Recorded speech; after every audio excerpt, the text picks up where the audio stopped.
Murders in a minute, tears lasting a lifetime. But don't nobody care until it's their time. Sitting in the front row of that church saying goodbye to a loved one, wishing they could go back and do the things that they should have done. I'm Danny Rushing, Deputy Superintendent of Brookhaven. All right. I am Roger Henderson, Rod, Superintendent of the Brookhaven School District.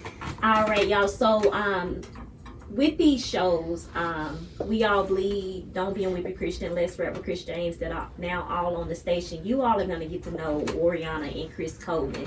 So, one of the things that I want you all to know about my husband and I is that we are Brookhaven School District alumni. We went from kindergarten all the way up to 12th grade in the school district, and we love this school district. We're always going to show love to everybody else, but I can't be on the radio station and not rep my hometown. So we were just talking about before we went live how natural it is, the love that we've had and how it's continued to grow. So first, let's talk about being Panther proud. What does that mean to y'all? Well, I'm alumnus of the Brookhaven School District, class of '90, and you just understand. It's just the understanding and the feeling that you have. Yeah.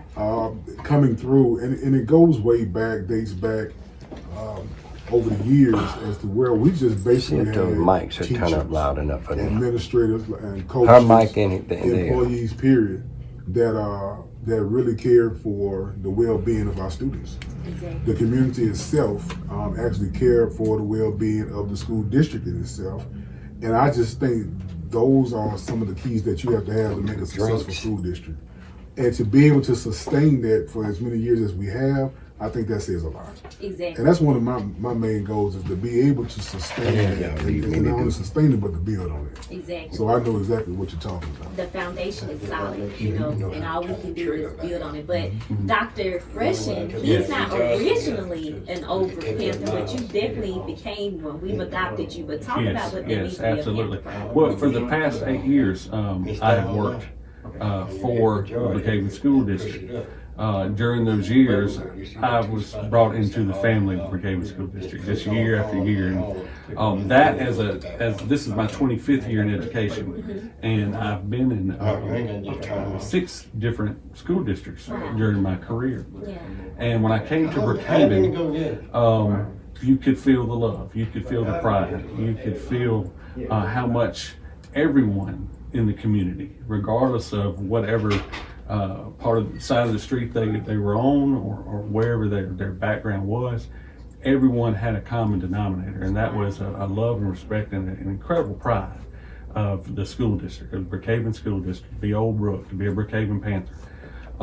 That spoke volumes to me. It registered with me at a level that I think I had been searching for most of my career. Because you said 6, right? 6. So this is number 6. This is number 6. Wow. Yeah, and then this was definitely the last one. So because I found a home, and just to be able to go to work every day and truly respect and love the people that I work with, and then we all have that common desire to love the kids that we're teaching, the kids that we're serving.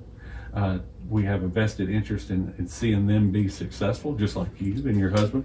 It's a great. I know there are teachers in Brookhaven right now that taught the both of y'all that are so proud, all the way back to kindergarten. I guarantee it. There's somebody that's sitting there. One thing about Brookhaven that I thought was amazing was how much they value their alumni, and how much Brookhaven School District values their veteran teachers. Even after they retire from the profession, they find a way to bring them back in some capacity to support and continue. That is an incredible rarity that I know more school districts wish they had, more communities wish they had.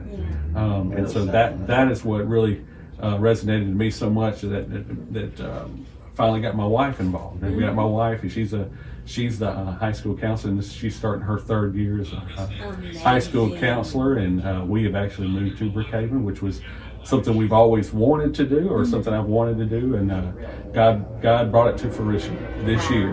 Right after I accepted Deputy Superintendent, the doors opened to where we were able to move into 39601 area code. And so it's just amazing, and it's great to be part of that family. Wow. So y'all, we're on the radio live right now, but the smiles that I see on these gentlemen's faces is so real. It's so genuine. a lot of you, if you're not live now, we'll have this on YouTube for y'all to see, so you'll visually get to see the guests smiling from ear to ear. But I can resonate with everything that you said, even though, like you said, you didn't graduate from Brookhaven High, you still feel like family. That's amazing to me. What made you all, let me kind of give you all the basis of what to expect in this episode of We All Bleed. So school starts Monday, and school starts Monday, but school starts different than it has ever started in history. Right. It is not that usual hug. It's not that usual senior float. Everybody outside in front of the high school waiting for the seniors to come in. I remember that. So many different feels that may not be the same Monday when it starts, and then school starts Monday for half of the district, half of the students in that district, and starts Tuesday for others. I kind of want us to share how we can still remain Panther proud in these trying times, and I'm gonna let you speak on that first, Mr. Henderson. Well, yes, school is starting on Monday, August 31st. We are beginning the school year on what is known now as the hybrid AB schedule, which is you have basically half of your population broken down into two groups, an A group and a B group. So the A group starts on Monday. They will come Monday, Wednesday, Friday, every other day. I know you're familiar with that, the college. Yeah. And the B group will come on Tuesday and Thursday. Then the next week it swaps. We have a holiday on Monday, that's Labor Day, where the B group then comes on Tuesday and Thursday, and then the A group comes on Wednesday and Friday. Yeah. And so then at that time, we're going to look at how things look, as far as the numbers are concerned and the data and how things are flowing as far as, the COVID-19 situation. And if we feel like we can go traditional route where we're going at everybody at one time, we will.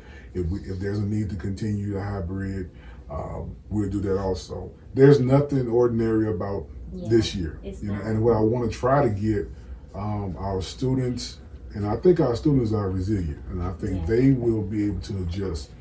But I want our students, I want our teachers, I want our faculty, staff, our community members, stakeholders to all understand that things are so fluid right now that they can change at a moment's notice. We have to remain flexible for this entire school year, and we just need patience. We need patience, and we need understanding, because this is new to everyone. There's no blueprint for this. There's no formula for this. I can talk to each superintendent within the state of Mississippi or outside. And everybody has like a different plan. And everybody has a different plan. Everybody has seen different things. Everybody has experienced different things, and nobody has the answer. For the first time, nobody has any type of answer. We have guidance. There's a difference between having an answer and having guidance. Exactly. And the CDC, that's our guidance right now. So they're giving, and that's their opinion. People have to understand, CDC guidelines, it's not law, it's a educated opinion. So that's what we have to go by right now. The bottom line of it all is we just want our students to don't be afraid. We're going to do our best to keep you safe. We want to make sure we keep you safe, and if you just follow some of the things that we put into place, you will be. I believe that this is going to make us stronger. Absolutely. When we get through this, because this too shall pass, I'm just going to say that out loud because I believe it in my heart, but I believe this is going to make us stronger. And when we are able to hug again, because I'm a hugger, I don't like the day of. I want to hug, I want a handshake, but when we are ready to do that again, or able to do that again, we're going to cherish it more. Right. I'm a handshake person. Yeah. The fist bump and all the other things, or the nod, that's odd to me, Yeah. So, but that's where we are right now, and that's what we're dealing with. And the bottom line is, let's make sure we respect this COVID-19 pandemic, disease, whatever you want to call it. Let's not fear it, but let's respect it to the point where we can abide by some of the things that we put in place. To try to make sure that, and I can't emphasize this enough, I want to make sure our teachers and our staff are safe also, right up there with the students. So that's what we're trying to do. Yes. Dr. Rushing, would you like to add anything? Well, just, one of the keys to getting back to the normalcy that we all want is like Mr. Henderson said, and we need for our students to really respect what is taking place, what we're all living through. what we're all having to abide by. I know, you know, it's a lot of times, especially as a young adult, we look at our teachers and stuff and say, well, why do I have to follow a rule that they don't have to follow? Well, we are all following these rules. Yeah. Okay, we are all in this together. And so we need them to take it seriously. And the one key thing that'll help us get to that traditional schedule that we all want, and get away from AB, well, once we're able to see that 800 children at the high school, or young adults, at the high school, can come together and go to school and follow the rules and go to school in a pandemic. They wear their masks, they wash their hands, they watch their distance from one another. And like you said, you know, it's not natural.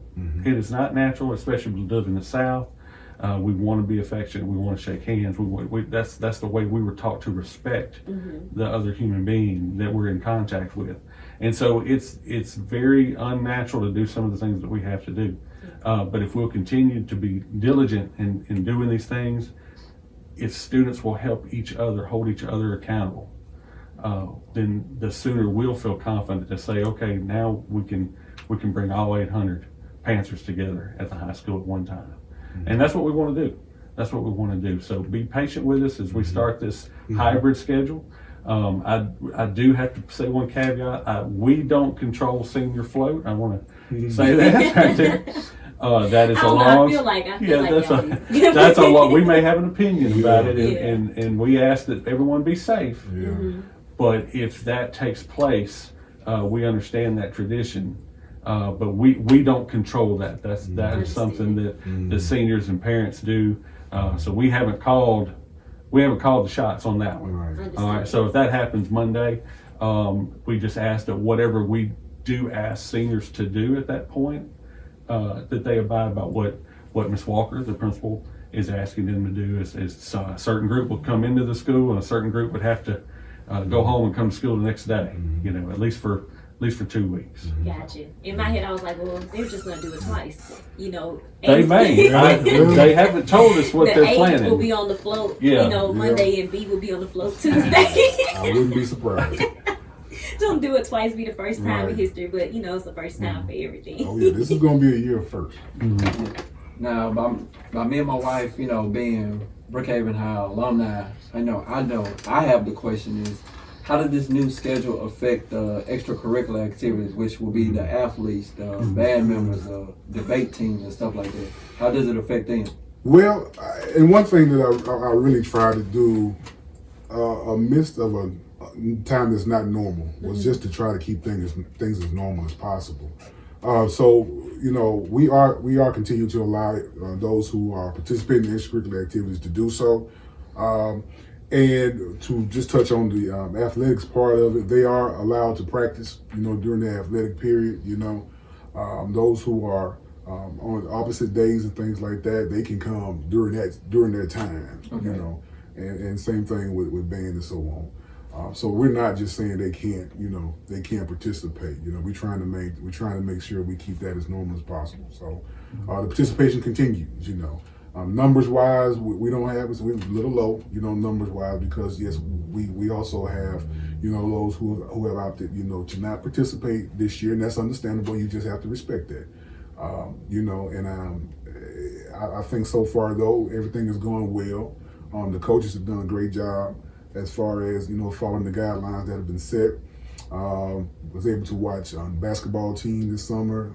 Again, Coach Wilson doing a great job, Coach Flippin doing a great job. Coach Keys is there also. They're doing a great job. All those coaches, Coach John. And, you know, football-wise, same thing. Just watched them practice the other day. And band-wise, Mr. Bonner, we've talked several times, and I'm telling you, he is very, very knowledgeable. He's done a great job with the band. I'm telling you, he is a good guy. And he has put things into place. And one thing I like about him, he's very common sense type. You know, he's not over the top. He's not trying to make things difficult. He's trying to do what's best for these students, and that's what I love about it. And that's what I love about Brookhaven. Yeah. At the end of the day, we're going to do what's best for our students. And that's my philosophy also. When decisions are made, it's going to be student driven, and that's what's happening now. Yes, sir. Because I look at it, I can understand, being in a classroom and creating a distance. But when I remember those bus rides to the football game. Yeah. We got 60, 70, Yeah. football players, and then bam, we got 130 people. It's hard to be distant from each other when we have to work together. Well, and that's why, talking to Mr. Bunn, we made the decision not to travel, the band to away, because it's very difficult to maintain that social distance. And one thing that we're asking also this year is that, parents that can, bring your child to school in your own vehicle. That will lessen the load on our buses, because the children have to wear their masks as soon as they get on the bus and sanitize their hands. Mask must be on. From an athletic point of view, same thing, mask. And I'm gonna let you in on something here from what we were told when they're on the sideline. That when the players are on the sideline, they have to have their mask on. Wow. So imagine back in the day, coming to the sideline, especially and in then, Mississippi heat. having to put that mask on. Taking that helmet off Yes, to put sir. a mask on. And it's humid here, so that's the world we're living in right now. But I'm telling you again, they're doing a great job. Trying to abide by these standards. Making sacrifice. And it is. I mean, that's what it is. The ultimate goal. I mean, if you want to play sports, you have to make that sacrifice. So you're gonna have to take that helmet off and then slap that mask on in this 90-degree weather. But it's just what we gotta do for the time being. Exactly. But when you think about it, and Dr. Rushing, I want you to speak on this. Kris, when you said sacrifice, I thought about life, right?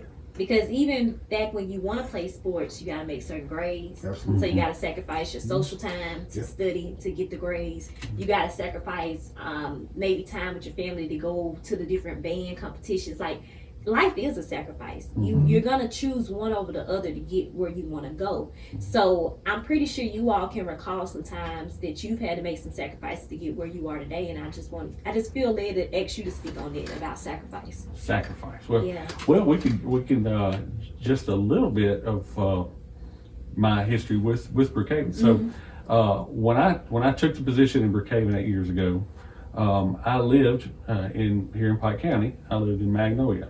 Wonderful little community, and where my wife grew up, and I won't mention the school district she graduated from, nor the one I graduated from, but we did grow up here, and I would drive about 40 minutes. Y'all do that drive to come down, so about 40 minutes one way every day, and I did that for 8 years, and for me that was a very small sacrifice, but it still was a little bit of time that I could have spent, a little bit more time I could have spent here, there, and especially in this area of the country, in the country, if you drive 40 minutes one way to work, if you live out in California and LA, that might be just normal, but here that's not quite the norm, and that's a long distance, but it was absolutely worth it to do those small little things like that, because I would tell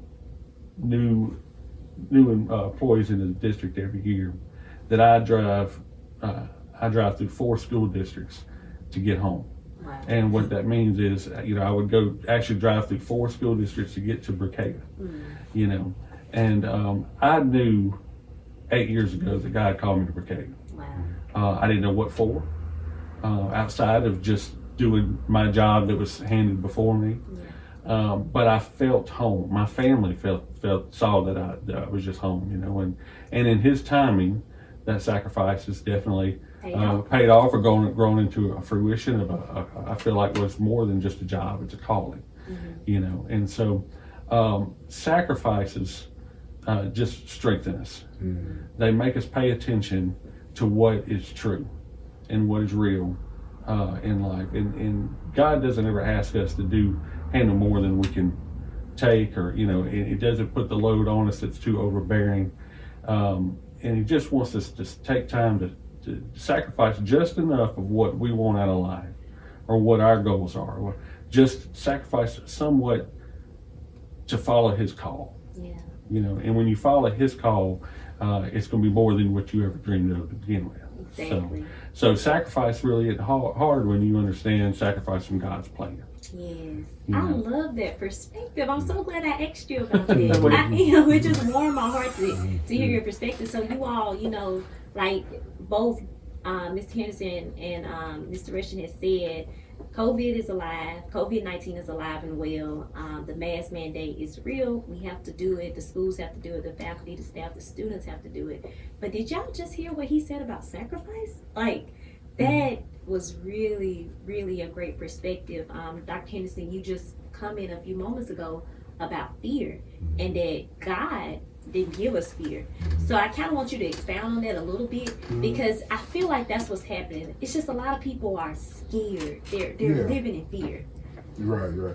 Like you call me doctor, I'm not there yet. Yeah, but I'm speaking into existence. All right. Because it's like I want to say Mr. But I know you're a doctor and you're really Mr. I'm working on it. Yeah, I'm working on it. But I appreciate it. We did talk about that, and and a lot of people quote that, from biblically and rightfully so, but it has to be something that you believe deep down, and like I said earlier, it's natural for us to be in fear of something, it's okay. Yeah, we're human. Yeah, we're human. But all of what we are, goes back to our relationship with God, And at some point, and it takes some longer than others, and then sometimes some never get it. It's in the belief that everything eventually is going to work out for what's best, because you have your hands in your faith, in God's hands, and you have faith in the fact that everything is going to be all right. We're going to be scared. We're going to fear things, because that's the human side of us. Myself, all of us do that, But sometimes I have to catch myself, and just say, what, it's going to be okay.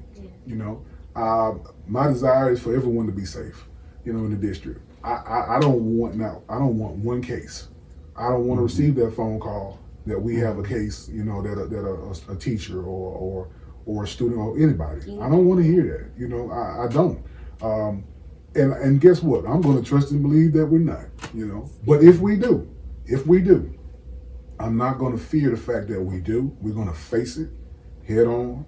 We're going to deal with it the way that we've been trained to deal with it, that we're supposed to deal with it. And then we're going to make sure that we move from there and not harp on it and not stay there. I think sometimes as humans, again, we stay on things too long, and had a Jerry Baldwin, who was a head coach at Louisiana Lafayette. He's a pastor in Ruston, Louisiana now. He came and spoke to us the Friday before the state championship game at First Baptist. And his message was, don't park here. Don't park here. And what he meant by that is, you're here now.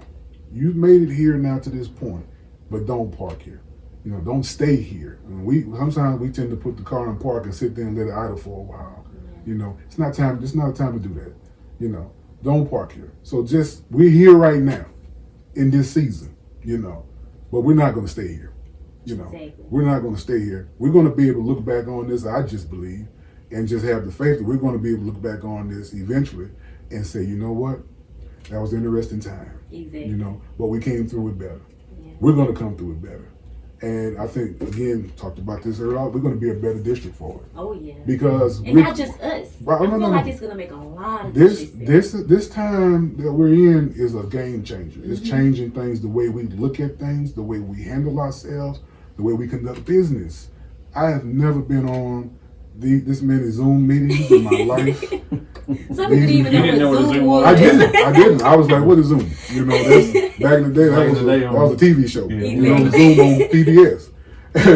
And I've never been that many Zoom meetings or been on these many webinars. You gotta learn the computer now. You have to. You have to. And look, I'm getting pretty decent at it, But guess what? That's going to be a way of life, and it's going to be okay. It's going to be a better way of life. And we're coming up with innovative ways now to educate our children. It's forcing us to step into the now. It's a challenge. Yeah. It's forcing this district to step into the now, and I just want us to embrace it. I know it's not easy at times, but I just want us to embrace it because we're going to be okay. I have gained so many valuable lessons from my experiences. In writing Things I Wish I Knew, Letters to My Little Sisters is a collection of heartfelt conversations with young girls and young adults all over the world, helping them to be prepared for things ahead.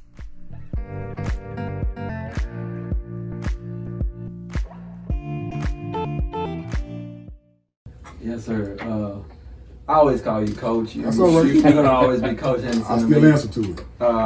I look at this pandemic what we're going through. I can remember those times, suiting up for a football game. I can remember y'all telling us like, we're getting ready to go to war. And I remember us getting in those huddles and we'll all come together on one accord and we'll pray together and we'll pray that nobody gets hurt, that nobody, that none of our teammates falter, that we all stay strong. Yeah. And I feel like this is the same thing. That's why football is my favorite sport, because I feel like God is in football. Because, those I'm not going to disagree with you. those 60 guys, we put those helmets on and we say, hey, we all finna go to war together and we're gonna face this together, regardless of what happened. And I feel like that's what we're doing as a district. I can't speak for other districts, but I can see that in the Brookhaven district, we're coming together as a team and we're saying we're gonna face this. We're gonna strap our chin strap and we're gonna take that field and we're not gonna falter. We're gonna win this. And like you said, this gonna make us better. This gonna make us stronger. Absolutely. Now, one thing I did want to ask it, I'm not sure if my wife has asked it, but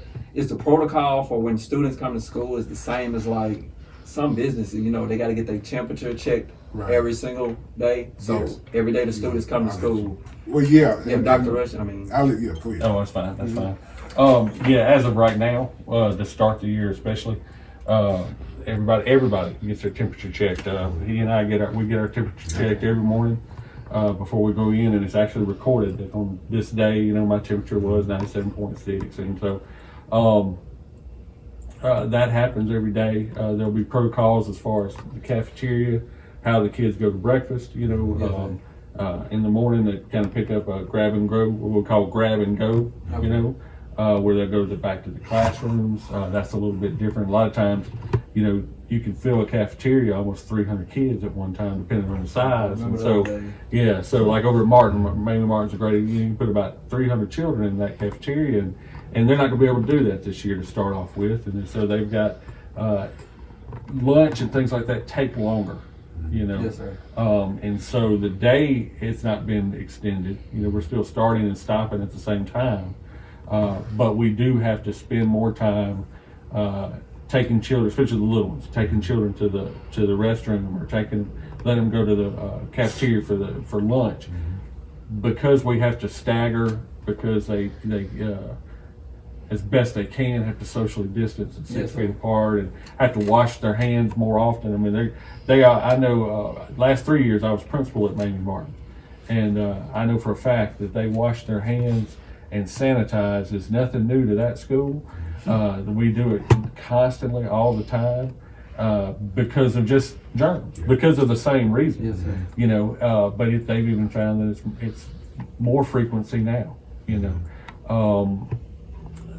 But yeah, those protocols will be in place. If a child has a temperature at that time, we're going to put them each school has a certain designated location where we will separate them with an adult. We're not just going to put them off in a room by themselves, but we will then immediately call their parents and let them notify parents. And then parents then have the choice whether or not to take their child to the doctor or what they may do. And there's some protocols we have in place. If that happens, there's a 24-hour period where the child has to be fever-free before they can be allowed to come back. Yeah, and then if we get into, I agree with Mr. Henderson and claim it with him. We don't want any cases. No cases. But if it happens, there are those protocols where we do have to quarantine for 14 days, or certain people that came in close contact may have to do as well, and notifying parents. And that's one of the biggest things that we have put in place, besides the daily protocols, to just sanitize and the schools, and to make sure that we're doing the things that the CDC asks us to do, is also communicate with the parents and let them know how their child is doing, especially in those times where their child may have come in contact with someone who may have tested positive or something like that. So we have all of that in place. We're trying to get it all out on our website so parents can read it. so they can feel more comfortable with it. But I know the principals have worked diligently over by delaying the start of school from originally was August the 6th to now August the 31st. What that did is that allowed mainly our principals to look at each campus, and they created a plan how to best come to school in a pandemic on their campus. And they have been training the teachers. Teachers have been working diligently. They are amazing always, but then to turn around and for us to say, okay, now you got to teach online, and now you got to learn how to Zoom, now you got to learn how to do this, and how do you take attendance with kids that are sitting at the house, and they're not sitting in the classroom, they're sitting at home. And so everything we've asked our faculty and our staff, our family, Brookhaven family to do, they have risen to the occasion. They have worked through just endless problems and hurdles and challenges, and they're continuing to do so to get ready for Monday. But we're going to be ready. We're going to be ready. Yes, sir. And I know I don't want to sound like a big kid now, but like recess, the kids Gotta have recess. Yeah, it's how is the protocol for recess? Because it's like that's the kind of stuff you don't think about. Before this happened, we didn't really think about. The kids, they go to class and then they go to recess, then they go back to class. But now, when kids go to recess, they just want to have fun. They're not thinking about, I need to wash my hands, or I'm out here with a mask on. So what is the protocol? Well, we're not cutting out, recess, anything like that, but we are teaching them that, you have to maintain social distancing, I just believe for our younger kids, they will take a hold of this, quicker than probably any other group. Because they have a desire to learn, Yes, and I've emphasized to the community, talk to your kids, talk to them about what's going on. Don't hide anything from them. Have good conversation, good honest conversation about what we're dealing with and why we're wearing masks. We're asking you to wear these masks all the time. And like you said, it's like, dealing with the common flu or something like that, Yes, sir. Not exchanging, things or items or food or things like that, just good old-fashioned, rules that we already should have in place as far as not spreading germs are concerned, trying to make it as normal as possible for all of our children. And then, just to touch on teamwork for me, I know you touched on that with Dr. Rushing, but basically, I was brought up, just playing team sports. Yes, sir. And I love the sport of football because I think it's the ultimate teacher of how to work as a team. And that's been one of my desires district-wide, is to bring us together as one, as a team. And having a coaching background and again playing team sports, you put into place your plan, and then you allow the individuals to execute the plan. Yes, sir. As a coach, I didn't make game plans that were overly complicated, because I wanted my athletes to be able to execute that plan. Also learning how to adjust on the fly. Exactly. Because we'll put in a game plan and then But I never went to a game don't go with that just way. one game plan. Yes, sir. I always have another game Gotta plan. have a backup. We used to make great adjustments at halftime because of that. So if what you're doing is working, then you stick with it. Yes, sir. If not, you change it. Because when you overanalyze things, and the term is, and I would talk to my wife about this all the time, paralysis by analysis, which means that I'm overthinking this. Yes, I can't work if I'm constantly analyzing something.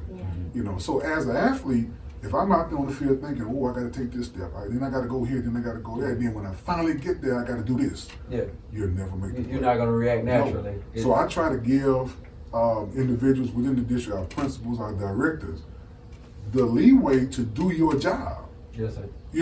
They're all intelligent enough to do their job. So I don't want to stand over you and just say, hey, no, I don't like that, do it like this, so on. I don't want to do that. I can, if you show me that you can't execute. Yes, sir. But if you do if we're all needing to be done, and we're on the same page, and we understand that we must be one, we must be the team, a team, we're going to be fine. We're going to make it through this together.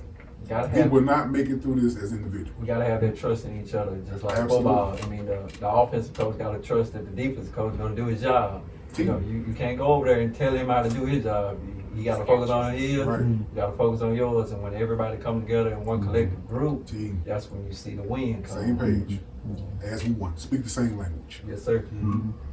So, all the nuggets of wisdom that you all have gave us throughout this conversation just reminds me of why y'all are educators. Like, I've gained so much just sitting here, so many lessons, life lessons that I believe even the audience that's tuned in right now, who will be tuned in when this is released, can just take for life in general. This moment is, like we said, it's making history. So we're gonna be able to take the lessons that we learned from this and become better people, better individuals, do better in our careers. Like, everything can upgrade if we allow it. Right. If we allow it, like you all mentioned, you know, a change in the school districts in general and things of that nature, I really do believe it. And the more I talk to people who are in the education field, in the medical field, they give their perspectives on it, gives me hope. It gives me the hope that I need, because I know, like you said, I know that there's a little fear. You know, you have to go in front of the children, A and B schedule starting next week. There's gonna be some fear. You don't know what happened at home. You don't know what they're bringing. Even with the masks, you don't know what the baggage. Like, let's talk about the kids that, you know, really don't get the meals and things that they need. Like, I remember there were different programs set aside for kids to get extra meals, or kids who wore inappropriate clothing, but that was all they had. Right. So now you gotta add them having a mask, but some parents may not be able to afford it. They can barely get the kids the things they need there. So we've gained love over that. Like, I remember different programs being established that provided for children like that. I remember the hard times that my family faced at certain times, where one day we didn't have it, but all of a sudden a miracle happened and we had it the next day. Those were those special people who really just loved us to do it. And we never knew their names. We never knew who they were. We just thought of them as our angels. Same thing is going to happen this time. I feel like if a student come in and say, "Oh, I forgot my mask," somebody's going to have an extra mask in their book set. Y'all will. You know, but we're just going to look out for each other. Is what I'm trying to get to. Like, it's going to teach us how to love each other better. Oh, yeah, absolutely. Is what I believe. Oh, yeah. And you just described the educator. You know, school is a safe spot for a lot of our kids. Yeah. And I used to tell my teachers when I was at Alexander, if you really want to know what a child is going through, follow them home. Yep. Go home. Go home with them and witness and watch what Their they have to deal with. Look at their environment, and then it will give you a totally different perspective on what you need to do to educate this child. Yep. Because some of them come to us not knowing when the next meal is going to come. But we know where it's going to come. We're going to feed you there. Some of them come to us with clothes that have, you know, some issues with them, maybe not have been washed or anything like that. Guess what? We'll take care of you. We'll provide you with some. We have clothes closets at just about all of our schools, you know. And if there's somebody struggling like that, just let us know. Our teachers are so giving, you know. They will make sure that the children are taken care of, you know.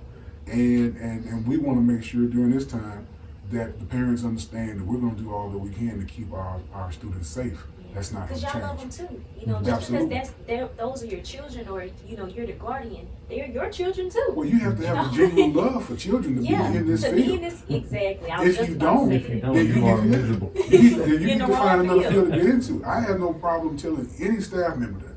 If you look in the mirror and you don't have a genuine love for children and you're teaching them, then I will be more than honored to take your resignation. You know, and find somebody else, because at the end of the day, if you don't have that love for these children, you're not going to provide for them the way that you have to. You're not going to go that extra mile for them. And teachers, I would say this always, they are the most underpaid, underappreciated group, period. You know, especially in this state.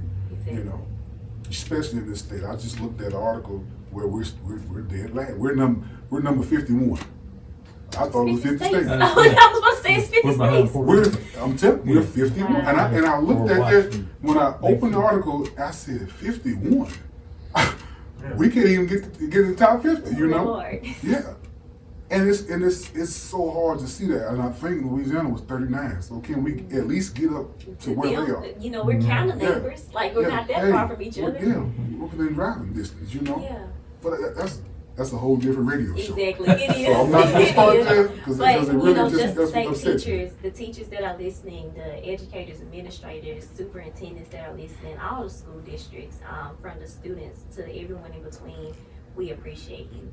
And we know that you all are underpaid. We know that you all don't get as much respect that you deserve. But I pray that this show is giving you that validation that you need. And I pray that many more things come the way. Like, I hope this is a change in all types of things. You know, when this is over, it's like the way that the school district stepped up, they deserve this. And, you know, all of a sudden these laws are passed for the salaries to raise. And you just never know. And this is, you know, back to the spiritual side of me. You just never know the bigger picture that God is doing. Mm-hmm. You never know. Like, we know we're going through this right now, but God has a bigger picture, right? Mm-hmm. And we're just pieces to the puzzle. So this could be the piece that we needed to have better things that we deserve, that we've been deserved for decades, centuries ago. So that's what I believe. I just have a hope for just better things to come after these. Right. Yeah. Mm-hmm. And I agree with you on that, and I just believe, and I'll let Dr. Rushing comment on it too. If teachers, if people don't have a better understanding or love for what teachers do after these last 6 months, you know, of having to deal with your child, Yeah. look at your child, feed your child, even help educate your child, you know what I'm saying? Then I don't know what will. So that's my comment on it. I'm gonna pass the mic. Well, just to echo that, yeah, you know, that's one thing that we did immediately see, that as if you can find a blessing in the middle of the storm, it was that, you know, you go back, there's been such a criticism of teachers for years. Yeah. And it, you know, and I didn't know where that was ever going to end. And we were talking just about a personal experience, just kind of jokingly, about when I was a little boy, how I ran away from school in second grade. And that was back in 1977. And one thing that was very interesting to me is my parents' reaction to that. They didn't attack the school and they didn't attack the teacher. It is something that I did. And I you know, and there's a lot of reasons why things happen during the school day, and there are definitely, everybody is accountable for watching a minor and stuff like that. But they worked with the school to help teach me a lesson. If they held the school accountable, which they should, because they were supervising me and they were responsible for me for that day. They didn't just let me off the hook on it, and I learned a lesson. And they partnered with the school district to help raise their own child. And so when the community, when parents take that attitude, let me partner with the teacher. Even though I may not like that teacher, even though maybe I went to school with them and we weren't friends way back when, whatever, we're both right now adults helping raise a child. So let's work together and find common ground and find ways we can work together. I think this past several months, like Mr. Henderson has said, people have seen how difficult it is because they're teaching just their child. Or maybe maybe 3 or 4 kids, or maybe 6 kids, you know, their family, their children. Try 27.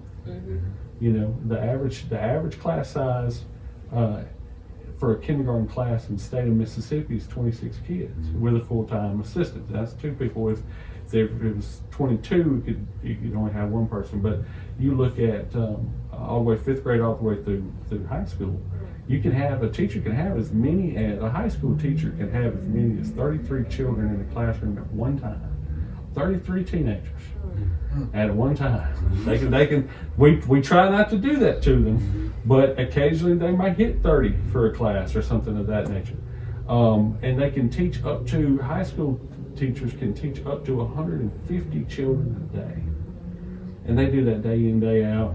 They give it everything they've got. They love every one of those children. So, yeah, one of the wonderful things I hope comes out of this is a newly found respect for the classroom teacher, for the school administrators, for the cafeteria workers, for the bus drivers, for the custodians that clean up behind the children, 800 children, imagine that, 800 children a day you clean up behind. You know, there are so many people that work hard and diligently every day to love on and raise and teach the children in our community. Just a newfound respect for what each one of them do. I think I look forward to seeing that displayed and expressed maybe a little bit more often. Now, I'm gonna tell you this now, Brookhaven does a really good job of expressing it already. And all those angels that you referred to a while ago, they still exist out in the community. That's one thing, as when I was a principal at Martin, I had to get used to an organization constantly saying, here's this, here's this, here's this. What do you need from here? It could have been a church. It could have been a civil organization. It could have been a fraternity. It could have been a sorority. It could have been, you know, just all walks of life. People just want to give to the children. That's Brookhaven, you know. And so Brookhaven's further along than many, but I do look forward to this continuing to grow as one family. And I've actually talked to people who graduated from different school districts, and they made me realize how blessed I was to go to Brookhaven. Like, I talked to people from like Jefferson County, and they talked about, you know, not to be disrespectful to the school, but they talked about it wasn't the best area to be in, and I was like, man, it made me love Brookhaven even more. I mean, I've always loved my school, but we just see the difference in everything. And I can remember those times going to band competitions, and you'll see the other band members, and it's like you'll see their equipment compared to ours. Like, we got the top line equipment, and they, you know, they got not top line equipment, but they're like 15 miles away from us, and it's like, man, we're really blessed, you know. So I truly appreciate Brookhaven School District. I appreciate the teachers and coaches and everything, you know. And you know, I'm about to hit that new age bracket as 30, and I now see what parents, why they looked at us like we was crazy when we were in high school, because teenagers can be, you know, a lot to deal with. And for these past 10 years, I've actually, you know, I don't know if you know, Coach, but I coached youth football for like 10 years, and I saw what y'all went through. Because you gotta think, you got 20 to 25 different kids, you got 25 different personalities, 25 groups of problems, and you have to make them all suppress that for 1 hour and come together for a common goal. And that's pretty much like what we're going to be doing this whole year, like come together for this one common goal, so we can just make this a successful, you know, school year. Yeah, I'm glad you said that. I'm glad you understand, man, because your father, and that I'm gonna tell you that day changed your life, whether you know it or not, when your son was born. And you know, you're getting to that age where it's 30, where you know what you're doing now. You're reminiscing back, and you're saying, that's why Coach said that. That's why my dad said that. That's why my mom. Now I see. I had to do that also. You know, my dad, you know, as much as my dad taught me, and sometimes I was like, oh my God, he is so hard on me, you know. But guess what? I needed everything that I got from him. And I'm emphasizing every. I needed everything he put into me and that I got from him to be the type of person that I am. And with my mom also, you know. But the thing about it is, you see that now, and as far as appreciation is concerned, what I would ask you to do with that is pass it on. Yes, you know, don't hold on to that. You know, of course, pass it on to your son. But when you work with other people's children, like you did with the youth, you said it. 25 different individuals, 25 different personalities, 25 different problems, you know, or whatever. You can't treat everybody the same, right? No. You had some that you were able to just really, really, really talk to, you know, maybe kind of in a harsh manner, but then they could take it. But then you had some you had to pull to the side and just say, you know what, come on now, you can do better than that. I actually channeled Coach Henderson some days. You know, I would find myself being super tough, and then like I remember my dad, he coached with me. He'll have to pull me back some days. He was like, you know, just remember they kids, you know. And I had to remember, like, you know, but it's cause, you know, I just remember how y'all coached us because you saw so much greatness in us, and I just wanted to pull it out. Yeah. Like when you see greatness in a child, you just want to pull it out because you see something they don't see, and you have to make them tap into it. Yeah. And some, like you said, some kids respond differently than others. Some can take that hard criticism, and it pushes them and make them work harder. Well, the 1995 Coach Henderson, when I first started coaching, was a different person than the 2007 Coach Henderson. You know, I was you know, rough around the edges at that time. But what allowed me to become better was I was able to work with coaches and take a little bit from each and every one of them. Yes, sir.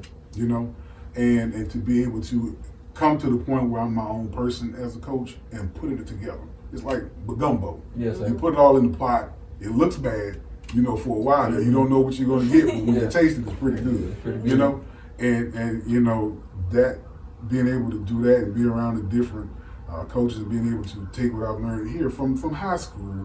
No, actually from junior high, Lavender, German, high school, Don Coleman, college, Eddie Robinson, you know, the guy who gave me my first coaching job, Robert Hunter, you know, Greg Wall. Everybody knows Greg Wall down here in Pike County, you know, and Coach Bob Alpert in Duncanville, Texas, Dan Schreiber, Duncanville, Texas, and Tucker Peavy here allowed me to be who I could be. And what you have to do is allow anybody who you come into contact with enough room to become who they want to be. But when you see them going down that path that they shouldn't be going down, be able to pull them back. Yes, sir. You know, because that's your responsibility, whether you know it or not. If you're going to coach somebody or teach somebody, it's your responsibility to try to guide that person to the best way that you can. You know, whether they take those teachers or not. You know, but it's your job to do that, and you'll see that as a father. You'll see that also. Some of the best feelings I have is like, cause I do it to you. Where a player that I coached when they was like 8 and now they're 18 and they still say Coach Kris. Yeah. And that's some of the best feelings because it's like they still look at you as they coach and they still always be respect Coach Kris you. to you. Yes, sir. Always answer to that. Yeah, like my It's wife okay. can see it. Sometimes we'll be in Walmart and it'll be like this big huge guy. He'll be like Coach Kris, and I'm like, yeah, they all big now because I coached. I want to say over 200 kids in that span, and a bunch of them still call me Coach Kris. They just see me, Coach Kris. And I answer to it from that. Even Yes, when I'm sir. blessed to be Dr. Henderson, it's going to still be Coach.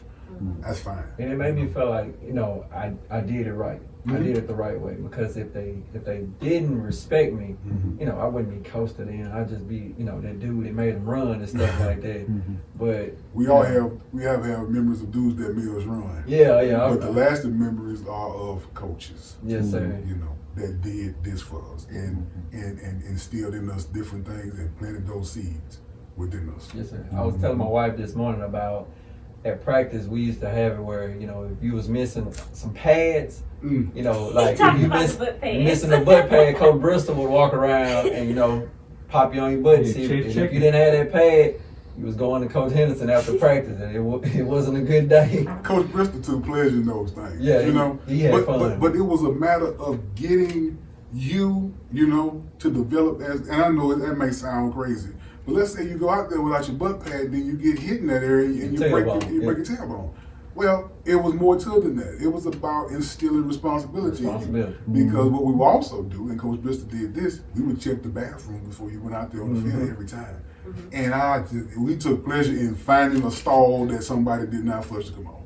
Because we were like this is your home. Yep. Okay? So we're not going to come behind you young men, you know, and clean up behind you. And so if he come out there and say, hey, we found one, let's go. I know what we're about to do. So I got called one day. That was my last day. I was like, it's not gonna happen again. Do you have a business or service you need more eyes to see? Well, Story Studios has you covered. We now offer audio, video, and picture promotional slots that can be played during any show on our platform. Email storystudios@gmail.com or comment your email address below. That's story with an I, studios with an S @gmail.com. We can't wait to help you grow your business. As y'all talk about coaches and teachers, I realize that even beyond the school district, we have all those in life. We have the life coaches, we have the life teachers, and you know, you said something, Dr. Henderson, that really stood out to me. You know, it's his responsibility to put someone back on the right path, whether he knows it or not. I feel like that's all our responsibility. When we see someone that's straying, the wrong way and we have the opportunity to say something to them, to show them another side of life, we should do it. I am not the woman I am today without not just my mother, not just my upbringing, the family and the teachers, but also I'm not the woman without my mentor. I had the Big Brother, Big Sister program changed my life. And the fact that was allowed in the school district back when I was there at Brookhaven Elementary, I'll never forget 3rd grade. I'll never forget that lady who took out the time to listen to Orionna. So I wasn't in sports, I wasn't doing anything yet. But, or I'll never forget how Mr. Clay Whittington was our band director. Starting your 10th grade year? My 11th grade. Yeah, starting your 11th grade year, but my 9th grade year on forward. And he used to say, we are from Brookhaven. It's like the way he said it with so much pride. Like, we are from Brookhaven. And I used to be so confused when he said, even when you take off that uniform, you're still known as being from Brookhaven. You still represent the school, you represent this band, you represent everything. And I used to be like, no, you don't. You don't have the uniform on, so you can't represent that. But now that I'm older, yes, you do. Yes, you do. It's crazy because people remember all the good about you. But you do one thing bad, Lord, it trumps it for some reason. It don't matter how bad that thing is. Your good is the good is thrown out the window. So you have to remember where you're from. They're not just gonna say Orionna and Kris. They're gonna say, oh, or those Brookhaven people, those this, those that, whatever we represent. They're gonna call it all out, not just us. So I want to remind us all to remember what we represent, right? To represent it well, to walk with pride even when no one's looking, to honor it, because it is something to honor. You know, when you've grown up with those values and things that your teachers and your coaches and your mentors and whoever else that came in your life to give you, that's wisdom that $1 million can't buy. You can't put a price on that. You can't. You can't put a price on that. And I'll let Dr. Rushing comment on it too, but everywhere I go, I've always been Pap Henderson's son. Yep. You know, I worn that badge, you know, literally badge, you know, and worn it with pride. But that name was that name, you know, and him being in the position that he was in, I had to be a better. No matter what, I couldn't do the things that Rod wanted to do. Exactly. My mom taught in the district for 31 years. I was Ms. Ella's son. I couldn't just go out and do whatever Rod wanted to do. Exactly. And Lord knows I wanted to, but I couldn't, you know. So right now, I'm superintendent of this district. Dr. Rushing, deputy superintendent. I can't go out and just do anything I have to represent everywhere I go. If I'm in Walmart, and that's tough. Orionna and Kris, that's tough. That's a tough responsibility, because sometimes you just want to be Rod. Let loose. You know? I don't want to be Roderick. I want to be Rod sometimes. But guess what? I accepted this challenge. You know, I accepted this position. So guess what? I'm going to do what I have to do to represent this district. And it did not just start. You know, this is not new to me. It's just a new position. And I love this district, being born and raised in Brookhaven. I love Brookhaven. I want to do what's best for Brookhaven, you know. And if what I'm doing is not working for Brookhaven, then guess what? Somebody else will need to step up and take this mantle. I would not stay in this position. No, you said that. No, I would not. I would not. No. Mr. Henderson spoke at our church, and at Grace Community Church in Brookhaven, Mississippi. We asked them to come pray over the students. That was before we even knew we was going to get pushback. Right. And you said that. You said, if I can't do this position well, if I see that it's not fit for me, I will step back. Absolutely. And I respect that. Because some people, we get so wrapped in titles, right? We want the recognition. We want to be known as like even you were humble enough to say you're not a doctor yet. Like you're working on it, but you're not a doctor yet. But some people, they fight for it. Right. And once they get it, don't you ever not call them doctor or Mr. or Miss. And we got to get away from that. We got to get away from that. So I respect that you even said it now, because you said it at the church, but to repeat it, it just lets me know you mean it. You mean every word of it. And my desire, I'll be honest with you, my desire was to never seek a master's degree. Yeah. But I had individuals that saw it in me. Dan Brown, Mr. Brown dead and gone, Mr. James Tillman, Mr. Willie Doc Harrison saw that in me. You know, a specialist degree, my mom saw that in me. A doctoral degree, my wife pushed me to do it. I had no desire. She's awesome, by the way. Yeah, I had no desire to seek a doctorate degree. And she didn't harp on it with me. She didn't force it, but I could tell that she was nipping away at me. And then we just had a conversation one day, and when she told me you can do it, it was over with.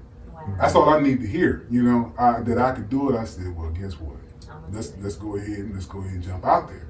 My mom saw it for me, but I didn't. And sometimes people see things in you, that nobody else sees. Pay attention to that. Yeah. Pay attention to That's that. why we're here. Don't just throw that away. So, you don't know what you're talking about. Pay attention, and that's right. Yeah. That's why you two are here right now. So, y'all talk all day. You better take it. Say amen. What you say? Well, I will say a couple of different things when you were talking that, I back in June I turned 50. All right, so you're fixing to go into 30. Is that what you said? All right. So what I can tell you is this: what you were realizing now as you look back at what people get put into your life, or you will see. Maybe you feel that maybe God brought that person into your life for a season to teach you this and that. That will happen for the rest of your life. My father is 80, and I recently sent him a thank you. Just because I realized where I am today is because of what he put into me in my life. He can pull up a thank you that he gave to my grandfather. That it's on a piece of paper from when he graduated college, because my dad was the first person in my family to graduate college. I have gained so many valuable lessons from my experiences. In writing Things I Wish I Knew, Letters to My Little Sisters is a collection of heartfelt conversations with young girls and young adults all over the world, helping them to be prepared for things ahead.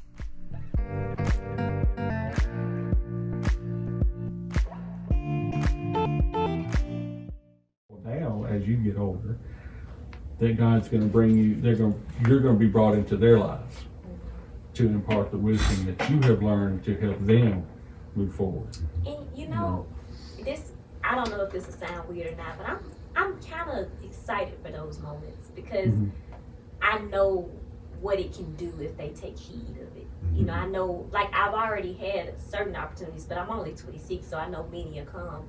But to know right now, I'm just inspired as a speaker, as a journalist, to just encourage people through content. Like, with what you said of how we got here today, just paying attention to people giving you an opportunity, paying attention to people speaking things in front of you. Like, if someone would have told me a year ago when we started these shows that we would be on the radio, I wouldn't have believed them. Would you, babe? I wouldn't have believed them. But one thing that I always trust is the peace, right? That you get from someone who genuinely wants to see you grow. That's what's kind of led me through my path, getting that peace to know if I should or I shouldn't. Because if you don't have the peace, don't do it. Everybody that come in your life isn't going to give you the best advice. Right. That some people do want to see you go down that wrong path. But those people that spend time, because time is really the most valuable thing we have. The ones that spend time with you to lead and guide you the right way, like you said, like both of you have kind of emphasized in your own way. Take heed of that. Even your dad, he didn't have to teach you those lessons. He chose to do that to make you the man you are today. And I pray that continues to go on in your family. It makes me want to write a thank you note to my mom. Like, I was like, have we ever wrote a thank you note? That's a great idea. We should thank people. We're at home. We're not following the normal schedule that we would usually follow. When was the last time we thanked someone to be where we are today? That's a great idea. Absolutely. I love it. And that's what educators do on a day-to-day basis. And so I know, like with Mr. Henderson, when kids can look at us and see, or young adults can look at us and say, okay, they too didn't always have their whole life planned out. I'm the same way. I never thought when I was in high school, when I was a senior in high school, the thought of finishing a 4-year bachelor's degree, I didn't think I had it in me. Later in life, I had, as a young teacher, I had some administrators impart wisdom into me. one being Willie Jones. Willie Jones was a longtime administrator down here in South Pike. I was fortunate enough to be a teacher under him at South Pike High School for 2 years. And during that time, he's the one that pulled me aside and said, have you thought about going into administration? Have you thought about getting a master's degree? I think that you would do a good job. I mean, he just that little push is sometimes all anybody ever needs, you know. And so I worked towards the master's degree, and then I had others that I worked with later, Dr. Ben Cox and some others who said, hey, you know, you can get you can get the doctorate, you can do that. Boy, that blew me away to think of, no, there's no way. The math alone, the statistics courses and stuff. I'm more of a I'm more of a oral communication, English major type. You know, the math end, the analytical end was not my cup of tea ever. And so those things that were those challenges, you feel like, you know, as long as you've got me and my spouse by my side and others by my side, you push and you gain the confidence. I call them the Rocky moments. That's dating me a little bit. That's the Rocky Balboa moments. Yeah. When your spouse looks at you and says, I want you to do one thing for me, and win. Wow. Win. I love it. Rocky You know, Rocky, this is our generation. This is our generation right here. When she went up and said, win. You know, and his coach said, what are we waiting for? What are we waiting? Nick said, what are we waiting for? So If you haven't seen it, you have to see it. As a couple, You gotta see it. watch that movie this weekend. Okay. Rocky 2. Rocky 2. Yeah. But it's that moment that you have, that support that you have. That's all you need. That's all really anybody needs is somebody in their corner.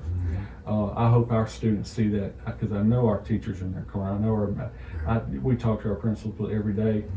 They're working so hard, but they do it because they're in every kid's corner. You know, and they're wanting the school year to be a wonderful school year, despite having to go to school in a pandemic. We want this to be another Brookhaven school year. You know, full of tradition. You know, full of love and pride and accomplishment. You know, it's always a joy to watch our seniors and our juniors and what they do when they take the ACT. Those high marks that come out continuously, the scholarships at the end of the year, the athletes that do well, the band program and how well it does, the cheer when they do well, the debate team when they do well, just on, and go to the technical center and all the accomplishments they do. We want all of that to happen again this year, despite the pandemic. In spite of. And our teachers are the ones that will work to make it happen, and they've already started. They're ready for Monday. And if they're not, they will be. We will be.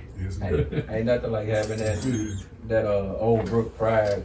We, as band members, we used to go to competition and we'll get off our bus with our chest poked out because we're old Brook. So people know when we show up, you know, we finna show out. You know. But I do want to take the time to Coach Henderson and tell you thank you. I want to tell you thank you because, you know, playing football for you, you know, I thought that would have led to me being, you know, a better football player, but it actually made me a better coach, and it made me a better man because you know. And I do want to take the time out and thank the men in my life who did, you know, help mold and shape me to be a man I am. You know, my dad was, you know, very firm on me, and he pushed me to be responsible and to be a man that take care of his family every single day by watching him get up at 4 in the morning and take care of me, you know, and my little brother and everything. He does that faithfully. So I thank him, and I thank you to your face, Coach Henderson. I thank you for you really did make me a better coach. You know, I appreciate that. It didn't make me a better football player. It made me a better coach. It made me a better man. It was like because I saw those moments in me where I was like pushing the kids, and I'm like, this is what Coach Henderson would do. He'll push us, and he'll bring the very best out of you every single day. When you think you ain't got no more, you push more out of us. So I just want to thank you for that. Well, Chris, I appreciate that. And just to comment on that for a second, football-wise, it's going to end someday. You know, for everybody who plays the game, it's going to end. But you're going to be a man forever. Yes, sir. You know, you're going to be a man. And my desire was, to be honest with you, I never really thought about how to make someone a better football player. My desire was just to try to make them a better person. And while doing that, that's going to make them a better football player. You That's said it. it. Yeah, to allow them, just to allow them to see what they're actually capable of. Yeah, and that's how I know this moment right here was supposed to happen, because that's the Yeah. main thing I told all my players. I used to get them all huddled up, and I was like, I don't care about you being a great football player. I want to make you a great man. But you know, that keeps me going. Yes, You sir. know, because, you know, I'm not gonna lie, it's been tough. You know, this position has been. I didn't imagine taking over a district. You know, in a COVID-19 Yes, sir. pandemic. Exactly. But you know what? Every day, for everyone who has been negative, or for everyone who has said things, you know, whether to me or indirectly or things like that, I've had more people to say, you know what, I'm with you. Exactly. Yes, We're sir. praying for you. What do you need? You know, you're gonna be all right. You're gonna make it. Those are the people, you know, that I tend to gravitate towards, because you can have 10 negative people. All I need is just one Yes, sir. who's positive. And for you to be able to tell me that, I appreciate that, because, you know, I just wanted to make sure that you were a better person once you left my presence. Yes, You sir. know, if I was able to do that, then I was happy. And the football would take care of itself. Yes, sir. Life is what I wanted to prepare you for, and you're doing well for yourself. Yes, sir. So just keep doing what you're doing. You know, that 2-year-old is gonna need you. Yes, You sir. know, get yourself ready. Yes, Pour sir. into him every chance you get. If you have any more children, never mind. I would say this: take your time. You know, you take your time with that. Yes, sir. But pour into them everything that you have. Yes, you know, sir. because they're gonna need everything that you give them. So I appreciate you telling me that. Yes, sir. And I just want to take a moment to thank everyone as well, from my mom to my mentors to the school district. Like I was saying earlier, I have too many memories. I could talk all night about them, but I'm not. But just genuine. Like I keep repeating this, and I'm just not lying to you all when I say this. Just love. Like it was honest love, the same love that I could see if I go to the grocery store and see Mr. Jones. Like he was just one of the first teachers that popped in my head, or Miss Brewer, or just some of the people that really made an impact. I want to say thank you. I don't know if you'll ever see this episode. I don't know if you're listening, but for those, and I would run out of time trying to think of everybody's name. I know I won't be able to think of everyone's names, but for everyone, I want to say Orionna Coleman, or used to be Broomfield, is saying thank you. I'm just appreciative. I'm appreciative of this time. You all, I pray that you feel better. You know, we sat down with the goal of talking about COVID, right? We sat down to explain the guidelines and what we're gonna do, how we're following, like you said, the CDC guidelines, the AD schedule. But I feel like this conversation became so much more than that. You know, it became so much more than that. It was more so of a reassurance that we will get through this and everything will be okay. If we keep this perspective that we have in this room right now and spread it like the disease to other people, to have a good perspective on it and to continue to do the right things, I know everything's gonna work out fine. I know it. Well, y'all, this has been another episode of We All Bleed. This is the first time that it was on WAZA 107.7 FM. I want to thank those who have made this happen. I'm so thankful that we have a chance to be live. Like in the beginning, we were just gonna do a Zoom. Like we were just gonna do a Zoom, but God worked in the midst of all that. Ever since like when I first contacted you, because then he mentioned you. It was gonna be a Zoom, and we was gonna record it and release it as a YouTube video. So much has happened since then that we're now at a radio station and we're able to talk to our guests in a safe environment, but also a real studio environment, and encourage each other. So I'm so blessed. I give God all the glory. I know my husband does the same. We want y'all to continue to stay tuned in to us. We will always let you know ahead of time when one of the shows for Story Studios will come, and we just want to continue to grow with y'all, for y'all to get to know us and grow with us. Faye, do you have anything you want to say for me? All right, you good. So we're gonna go ahead and end it, but y'all have an amazing night. And if you didn't catch the full episode, don't worry. This episode will be on Story Studios social media and YouTube. That's Story STORI Studios with an SSTUDIOS. Follow us, Let's grow together. Let's learn together. Let's change the world together. Thank y'all. Good night.